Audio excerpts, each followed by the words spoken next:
You're listening to The Central Cast, a podcast for mystics and misfits just like you. The Central Cast is recorded before a live audience every week at our church in Glendale, California.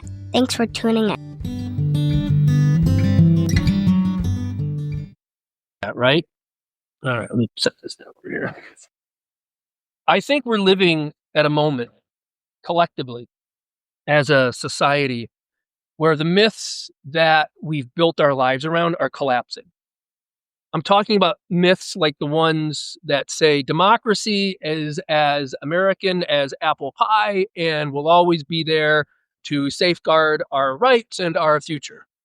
Or America is an open society that welcomes people from all walks of life and gives them a home, and we're committed to human rights for all, which is similar to the myth that says America is on a path of ever-increasing liberty and equality. I think the high watermark of that myth was 2008 with the election of Barack Obama, and this sense that America was finally living up to its ideals with the election of the first, African-American president.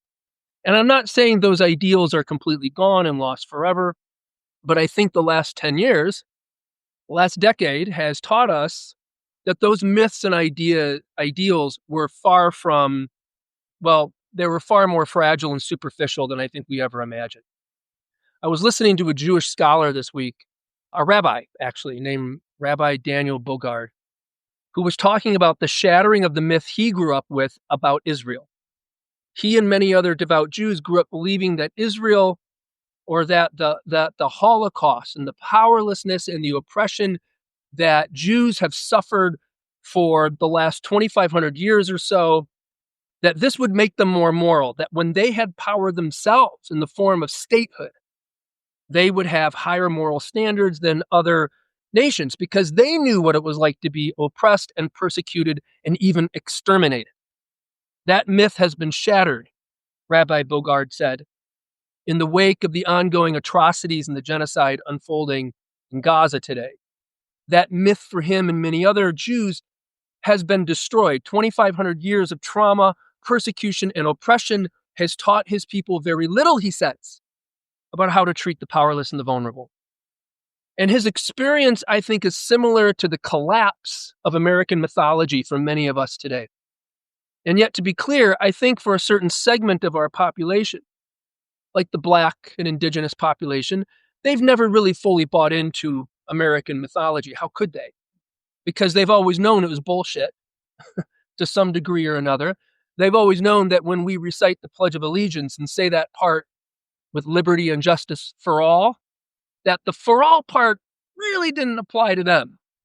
It's like that cliche church sign we're all familiar with that says, all are welcome. Any queer person knows that sign doesn't really apply to them. So perhaps when I speak today about the collapse of American mythology, I'm speaking mostly about, or really about, the collapse of white American mythology. Fine. Okay. The question, of course, becomes, what does the future hold? Who knows? And I'm not here to make predictions. I don't think anybody could. But I do think there are many reasons for hope. I do. And I think those of us who have undergone religious and spiritual deconstruction are uniquely able to speak of such hope in times like these, in the context of the collapse of the American mythos, because we of all people know that out of the collapse of one's myths can come new life, liberation, novelty, growth, community, solidarity. And so I see this moment in history as a quintessentially Christian moment, although not in the way that evangelicals mean, of course. They see it also as a quintessentially Christian moment because their anointed one, the con man and sexual predator in office, is giving them, the quasi-fascist theocratic nation state they've always dreamed of and been praying for. That's not what I mean, of course. When I say this is a quintessentially Christian moment, what I mean is that I see the collapse of American mythology as similar to what happens in religious deconstruction, which I think is a deeply Christian event, a deeply Christian experience and core to the very experience of Christ himself and his earliest of followers. Consider that Christ came preaching a message that stood in stark opposition to that of the religious authorities of his day. And in that way, he represented a collapse and a failure of the myths and stories that his world was built upon. For example, he shattered this myth that said God was a God of religious law who was obsessed with purity, ritual, and tradition. He shattered that myth and showed that what God really cared about was things like love and justice and equality and liberation of the oppressed and compassion and mercy. Jesus also shattered his culture's social hierarchies, which were also very religious in nature. These myths that said Jews were above Samaritans, the pious were above the impious, men were above women, the rich were above the poor, the powerful were above the powerless, and God himself has ordained these social hierarchies, so you better abide. He shattered those myths, obliterated them. He shattered virtually all the social and religious myths of his day and supplanted them, replaced them with this idea or this thing called the kingdom of God, aka things like love and justice and empathy, compassion and liberation of the oppressed. That's the kingdom of God. It's the will and ways of God expressed in our lives and in our world. It's love. This is what he was up to. And this is why he pissed so many people off, especially in the establishment, who eventually lynched him for it. And yet it was at the cross that we find the greatest myth-shattering moment of all. Here we find the death of God. Here we find God revealed as weak and powerless in the world and hung up to dry, as any of us would be. The crucified God is a very human God who cries out in despair, as we all do in moments of profound suffering, my God, why have you forsaken me? This realization is the quintessential Christian experience, I would argue. The collapse and the failure of the myths that we've built our lives upon that assured us that everything's okay and everything's under control. This collapse is at the very heart of the Christian experience. But here's the good news, and there is good news. This shattering, this collapse, ultimately gives way to a new lease on life, new beginnings, and new ways of imagining the world, ourselves, and even God. In the wake of God's death, and the death of the myths that once defined reality for us, we find new understandings of God, ourselves, and the world. And this is a deeply Christian experience, and one that we find repeated throughout church history. This idea that failure and collapse can give new life. Consider, what was the birth of the church age in the first century, or a decade or so after Christ? What was the birth of the church age, if not the failure of the original disciples to keep the movement purely Jewish in nature?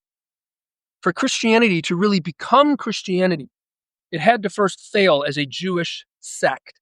The original apostles, a lot of people don't know this, the original apostles, the original disciples of Jesus, failed at forcing Gentile converts to get circumcised, keep kosher, observe the Sabbath, and adhere to all these other Jewish customs.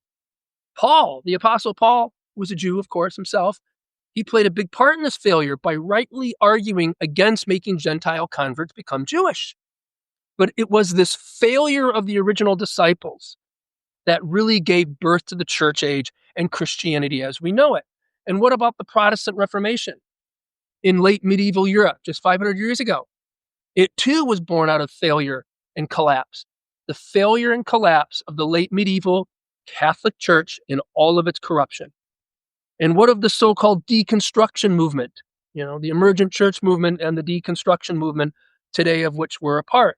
Is it not born out of the failure and collapse of evangelicalism, especially in the West, especially in America? That's where a lot of us came from. We come out of the soil, out of the grave of evangelicalism. The list could go on, but you get the point.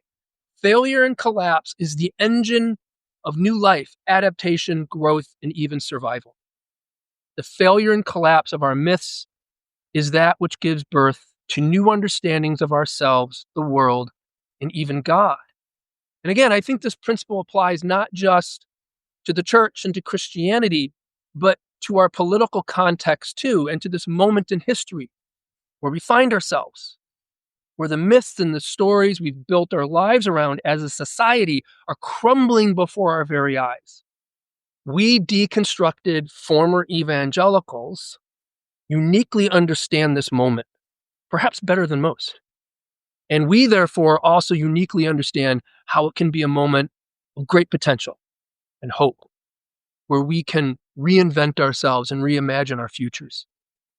I want to finish today by saying that we are not the first people in history, by any stretch of the imagination, to live under a despotic regime and in moments of profound political turmoil, where our rights are being taken away by some psycho nut in charge.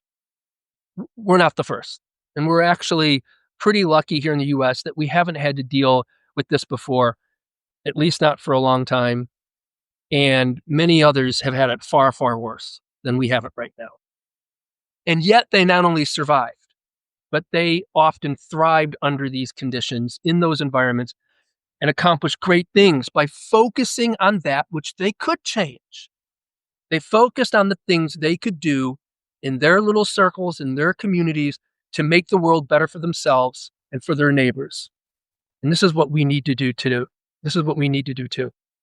I think one of the best things we can do in reaction to the current crisis, one of the best forms of resistance we can mount, is it isn't just to engage in public protests and acts of civil disobedience, which are absolutely necessary and great. I'm all for that. You know that.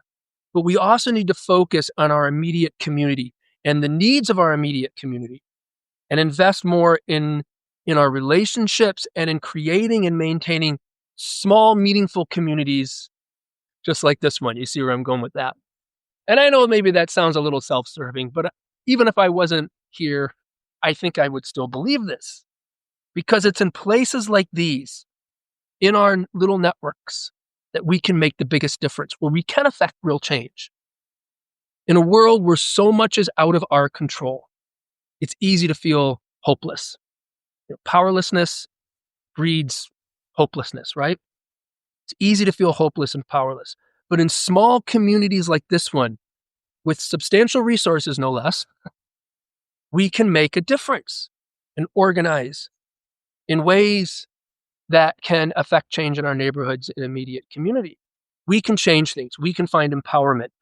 And when we feel empowered and like we're making a difference, we also find hope and we find joy. Yes? And this is what I want for us. This is the opportunity we have right now in this moment.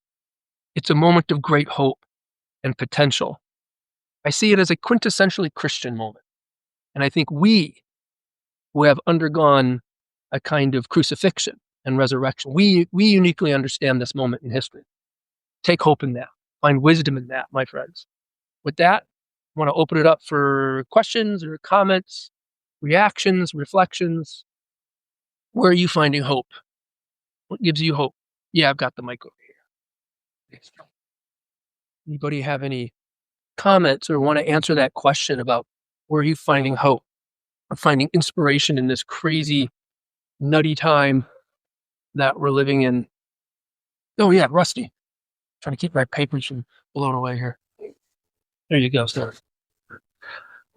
I just was so struck by and am constantly meeting, the times I've met with you, struck by the resemblance of central worship to an AA meeting. Yeah. You're not the first one to make that connection. I'm sure. And I think AA is a very American enterprise. Yes. And the greatest faith enterprise in America, probably, that's come out of here. But it's so striking that the 12 steps start with a declaration of powerlessness. Wow. Yeah. The first step is we admitted we were powerless. That we're broken. Right. Yeah. And to seek a higher power. which seems to be what we're about. Mm-hmm. And I love that about this place, that it's story grounded, that people tell where they're coming from and where they hope to go. And I just find it so moving.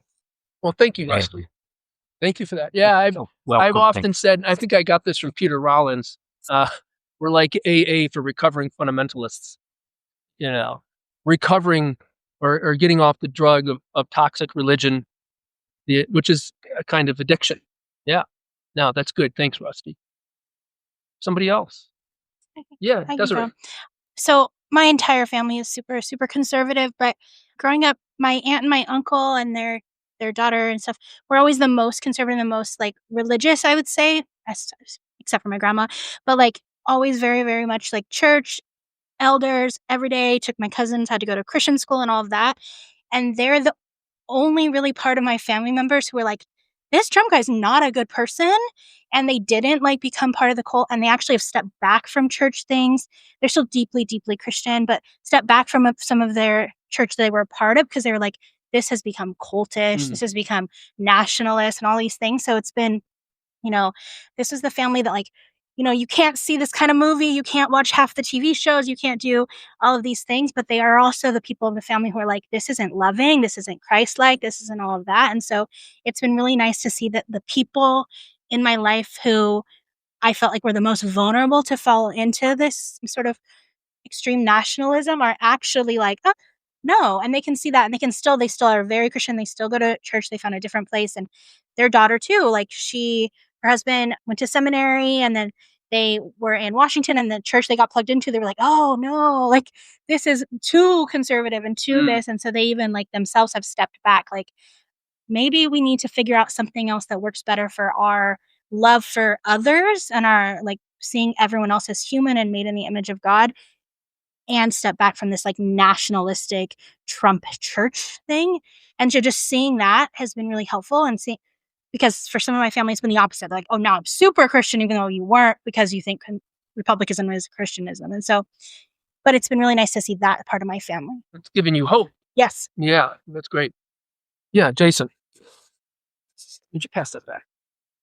I didn't want to talk. It makes me uncomfortable. What's that? I'm feeling uncomfortable about talking, but do it anyway. Yeah, I'm going to do it anyway. It hasn't been that long since Americans have been subjected to fascism and police states. The Black community has struggled with that. I don't know if they've stopped, but especially 50, 40 years ago, that's police state, right? Mm-hmm. That oppression. So it's unique. It's new for me, white guy, but it's not new for them. It's not new for America. We've had this on a subsect of our country for a long time. One thing about deconstructing is you get to leave the place that was hurting you. And I don't know how to leave this America. Yeah. It's like the cult, you can't quit. And well, yeah, I mean, you could go down like capitalism and all this other stuff. Probably we could learn from oppressed Americans from 40, 50, 60 years ago. They have done things to survive and to keep their culture. And I think it's worth looking at those times and taking advice from them. The only way out, I think, for us white folks who are seeing this more blatantly, I think you're right. I think forming communities, leaning on them that do things differently, that have a different way of looking at things is the only way out. And so maybe I get a little bit of hope from that. And some people are leaving who have the means. Sure. Yeah. No, that's good. Thanks, Jason. Anybody else today? Abe. I can't remember which writer I read an essay at some point this year, but it said something about Donald Trump that I thought was really very insightful, that he's the first Confederate president of the United States. And when I read that, I was like, man, that really makes a lot of sense. And I kind of draw a certain sense of hope when I think about the history of the Civil War, because in the early years of the Civil War, it looked very much like the South was going to win. They were winning on the battlefield. The North was slow to mobilize. The North had incompetent military leadership that was frustratingly unwilling to fight, essentially. So it slowed down, like the war kind of went through, it was almost artificially long because the North was unwilling to fight, basically. I didn't know that. Yeah. And were reluctant to fight, in a way that the South wasn't, And when I think about that, it's like, there's always been these two competing ideals in America from the very beginning, embodied, sort of regionally distinct, in kind of the ideals of the North, of the industrial North, that generally more progressive in their values, all that kind of thing. And the Deep South, which was much more conservative, authoritarian, aristocratic, all of those kinds of things. And I think, in a sense, we are in another period of that conflict kind of coming to the fore. And I do draw some hope that, it has been stamped down in the past in this country, and in some ways the conflict was a result of the rest of the, like basically these people that are regressive in their values, amoral in my view, amoral, are just willing to fight and do violence and plunge the country into catastrophe. They're much more willing to do that than the rest of us, and I just think that that's what's happening again. When you look at the lead up to the Civil War, it's like you have, leadership primarily in northern states that are, like just wanting to do anything to avoid just this massive bloodletting, this pointless bloodletting, and but they were thwarted, but basically by the willingness of Southern leaders and slaveholders to just say, nope, we're doing it. We're going to fire on Fort Sumter, and we're going to start this bloodbath because they think they're going to win, and I think that same kind of mentality is happening now, where, I think the rest of us, the sane part of the country, is just like, what are you doing? This will be a disaster. This will only end poorly, and you won't win, and doing anything to avoid just yet another catastrophe. But we just have this component in this country that is just willing to plunge all of us over the cliff edge, and so I don't know. I've always, this year in particular, I've just sort of felt like the pain is unavoidable. Like, we're going to feel it. I hope it doesn't get too bad, but it's unavoidable at this point. Like, the country will suffer, people will suffer, that's just, we are at that point. But I still take some hope that I really do believe that the good will win out in the end, because it has historically in this country, because they're weak. They're fundamentally weak people. They have a fundamentally weak set of moral values that don't make them strong over the long term, And so, I believe in the end that will win out, Yeah, it's good. I did hear someone say, like you did, I can't remember who, that what we're seeing today is the direct result of us failing to punish the South adequately. Yeah. Yeah. It makes it's an interesting point, and it's a truly American point that I think a lot of people outside the U.S. can't wrap their head around. But when you look at the sides, I mean, so much of this is animated out of that mentality, that Southern mentality, the racism, the bigotry, the whiteness of it all, the fear-based. I mean, how much of this is a reaction to the two terms of Barack Obama being elected? When you look at Trump and where he came from, he got notoriety on the right for arguing that Barack Obama was illegitimate because the whole birth certificate conspiracy theory, which is entirely racist. But that's how he gained so much notoriety on the right, when you think about it. Yeah. I mean, it is fascinating to look at it historically It's basically, he's the first Confederate president. Yeah, I don't want to make it sound like everybody in the North has great, perfect No, I views on don't think race or anything anybody's, like I don't think I anybody's mean, it's much more misunderstanding complex with that. Let me just sort of throw that it. The North caveat is out there. perfect and not racist at all. Yes, Yeah. exactly. No, absolutely not. But no, it's a really interesting point. It contextualizes it. Anybody else today? Yeah, Anna.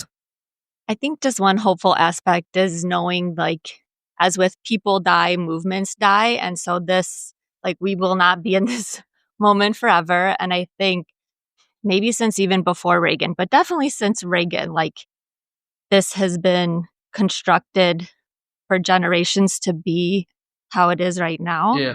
And I think it will take, who knows, revolution, whatever. I don't think so, but I think we're in it now, and it will take generations to get out. And at least one good thing right now is so much just ugliness is exposed.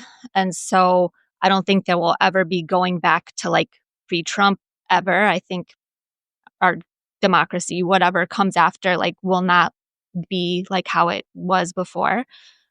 But I think that's also probably a really good thing, and hopefully good will come out of it. But yeah, this won't be forever. And it, again, as you said, we are suffering now, we've been suffering, and we'll suffer after, but at least this moment will die out. That's hope. I have that hope. All right. I had one thought that Yes, go ahead. that gave me a lot of hope, because it feels like we've been a nation based on myth, and maybe what comes after this is a nation based on truth. That would be liberating. Thank you so much, everybody. And we're not going to conclude quite yet. So, Julie, why don't you come forward? Let's start the congregational business meeting, and then I'll come back when you're done, just to kind of wrap things up. So I'm going to turn off the podcast here. There's no point in doing that too.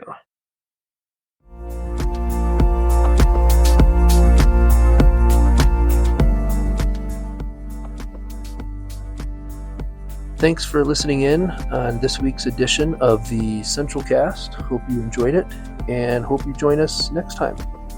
Bye-bye.